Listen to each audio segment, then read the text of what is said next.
Over here, I have a brand new Roku Express device with me today, and in today's video, I am going to be unboxing this device, showing you how to connect and set it up with your TV. Now, whether you have an old or a new TV, by following the steps in this particular video, you should be able to connect and set up the Roku Express device with your TV. Now, let's go ahead and unbox this particular device. Now, as you can see, at the top, we have the Roku Express remote control, which actually looks very small and minimal. And we have the Roku Express itself, which will be connecting with our TV, and I'll be showing you how to do that in a second. Now, we also have some manual books over here, which you're actually expected to go through before actually using the device. And just at the bottom over here, we have two cables.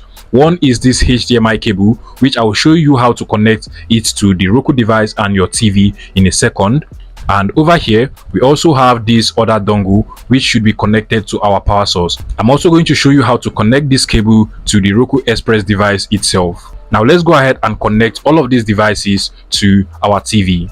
So, over here is my TV, and the first thing you want to do is to go ahead and connect the HDMI cable, which is basically this cable over here, to the Roku Express device itself. Then I'm going to show you how to connect that. So basically what you want to do is to go ahead and connect one point of the HDMI cable to the Roku Express device. That is the HDMI point on the Roku Express device. So go ahead and connect it just like so. And now, once this is done, you want to go over to the back of your TV. Now, at this point, you want to go ahead and connect the other end of the HDMI cable to any of the HDMI ports on your TV. Now, as you can see over here, my TV actually has more than 3 HDMI ports. That is HDMI 1, HDMI 2, and HDMI 3. So if your TV has more than one HDMI port, go ahead and plug it to any of the HDMI ports on your TV. And if it just has one HDMI port, then just go ahead and plug it to that HDMI plug. So I'll go ahead and plug mine now, so you see.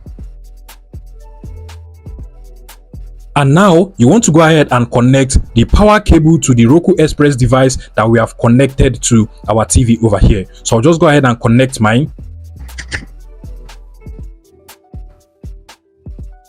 And finally, you want to go ahead and connect this other end of the power cable to your wall socket or any charger brick, because the Roku Express device does not actually come with a charger brick. So you can go ahead and connect it directly to the wall socket, or if you have any charger brick, then just go ahead and connect it to that charger brick and then plug it to the power source. Alternatively, if your TV actually has a USB-C port on the TV, then you can actually go ahead and connect the power cable directly to the TV over here. So mine actually has a USB-C port over here, so I'll just go ahead and connect it directly to the TV again. And once it is connected to the power source, you're going to notice a blue light over here showing on your Roku device, indicating that it is now connected to the power source. So once there is a blue light showing on your Roku device over here, then you're sure that your connection is actually properly done. So you want to go ahead and turn back your TV. Now finally, once all the connection is properly done and your TV is now turned on, what you want to do is to go ahead and change the input source of your TV to the same HDMI port where the Roku device is actually connected to your TV. Now in my case, the Roku device is actually connected to HDMI 1, so I'll just come over to my TV remote and then just go ahead and press on the input source button, which is basically this button. It is usually located here, so just go ahead and press on it and then just go ahead and select HDMI 1. You can literally see that the Roku Express device is now here on my TV. So I'll just scroll over to the left hand side and then click on OK. And finally, we have the Roku Express device working smoothly on our TV. Now we are moving over to the setup process. First things first, you want to go ahead and select your language. So I'll just go ahead and select English, which is actually my preferred language, just like so. And now your Roku device will start looking for available Wi-Fi network it can actually connect to. And once it searches for available Wi-Fi, you just want to go ahead and select the name of your Wi-Fi on this list of available Wi-Fis over here. In my case, I'll be going with Redmi 12 over here, which is basically the name of my Wi-Fi. Now go ahead and enter the password of your Wi-Fi. Now once you're done, you want to scroll down and click on the connect button at the bottom over here. And once it is connected, your Roku Express device will actually first search if there is actually any firmware or software update that it can actually do.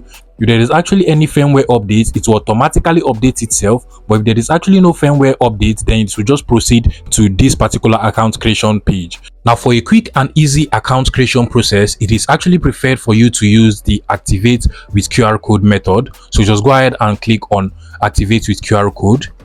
Now, at this point, your Roku device is going to give you a QR code over here that you can actually scan and create an account. So what you want to do is to go ahead and open up the camera app on your mobile phone. If your camera cannot scan QR code, you can go ahead and use the Google Lens app, which is basically this app. Now, place your camera on top of this QR code over here, and then just go ahead and click on the link that is being displayed on top of the QR code.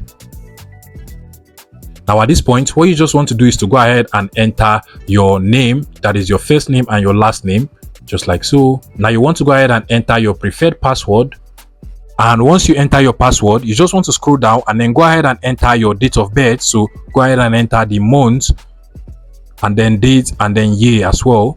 Now, after that, you also want to scroll down, select your gender, and then go ahead and agree to the terms and conditions over here. Now, if you actually want Roku to consistently send you emails, you can go ahead and select this and then just click on continue. And now you'll be taken to this page. So what you want to do is to go ahead and select your location, that is the location of your Roku device on your house. So in my case, it is actually the living room TV. And now you just want to go ahead and click on agree to agree with the terms and conditions, and then click on continue. Now, at this point, you just want to go ahead and click on continue from the bottom over here. And now your setup process has been completed. Now, automatically, your Roku device will start to download and install all of the necessary apps that it is supposed to have. So just go ahead and wait for a minute or two. And once it is done, you want to go ahead and click on this button over here. And automatically you will be taken to the home page of your Roku Express device. So basically, this is how the Roku Express TV actually looks like. And if you scroll horizontally just like so and then click on apps, you should be able to download and add new apps into your Roku Express device. So over here, I can just go ahead and scroll horizontally and find apps based on their categories, and then just go ahead and download and install them into my Roku Express device. So basically, that is how to connect and set up your Roku Express device. If you find this video useful, please make sure you smash that like button and subscribe to this YouTube channel for more interesting tech tips like this one.